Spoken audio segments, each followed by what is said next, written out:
લાભ પંચમી ગઈ, પણ ધનની લાભતા કેવી રીતે જાળવી રાખવી?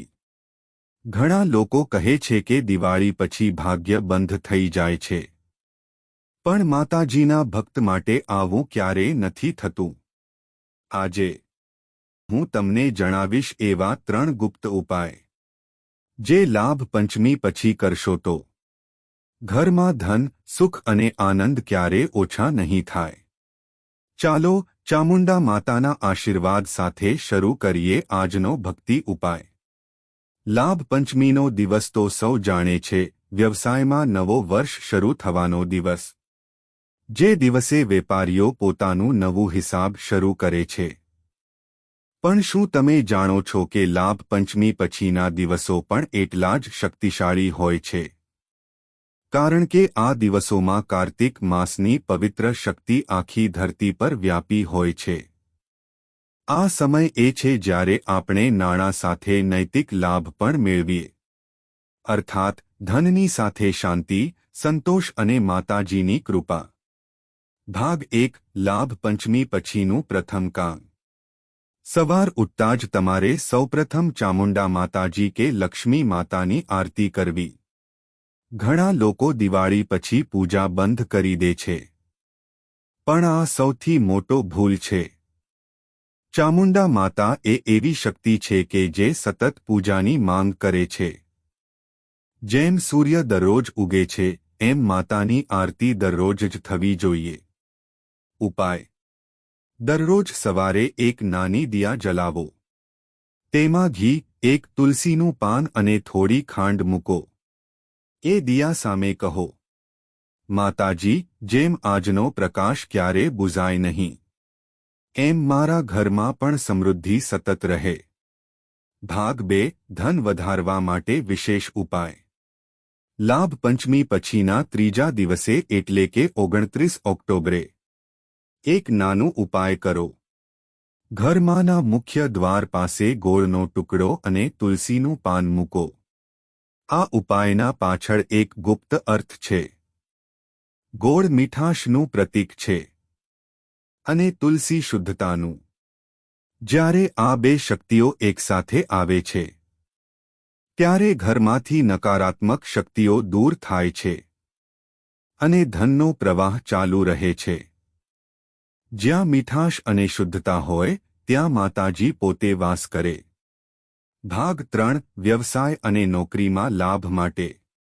જો તમે વેપારી છો કે કોઈ નોકરી કરતા હો, તો આ ઉપાય ખાસ તમારા માટે છે.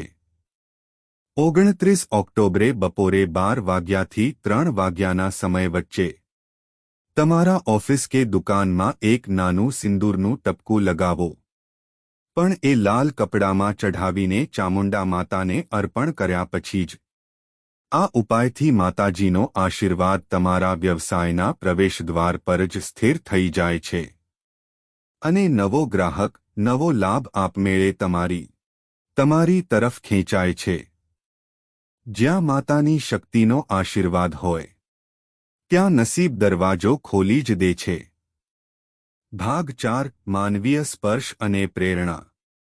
એક વાર ભીમગઢ ગામના વિજયભાઈ કહેતા હતા કે તેમણે લાભ પંચમી પછી માતાજીની આરતી ચાલુ રાખી.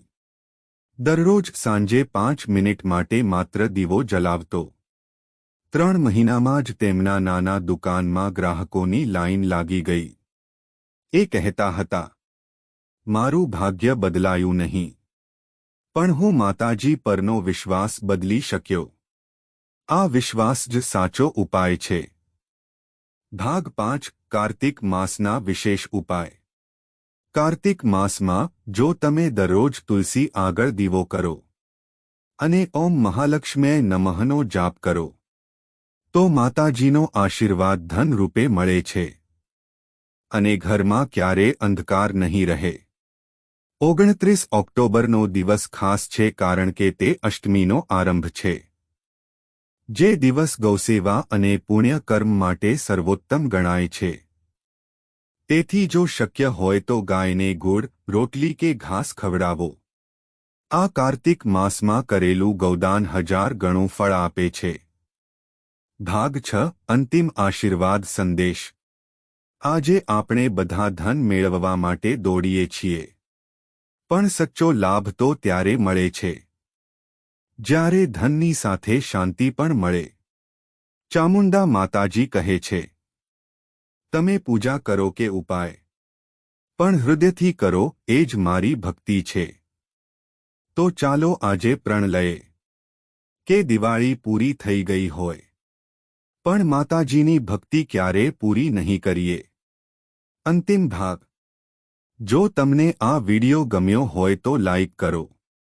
ચામુંડા માતાજીના આશીર્વાદ મેળવવા માટે ચામુંડા સ્ટુડિયો એજે ચેનલને સબસ્ક્રાઇબ કરો અને કમેન્ટમાં લખજો જય માતાજી, જેથી માતાજીનો આશીર્વાદ દરેક ભક્ત સુધી પહોંચે।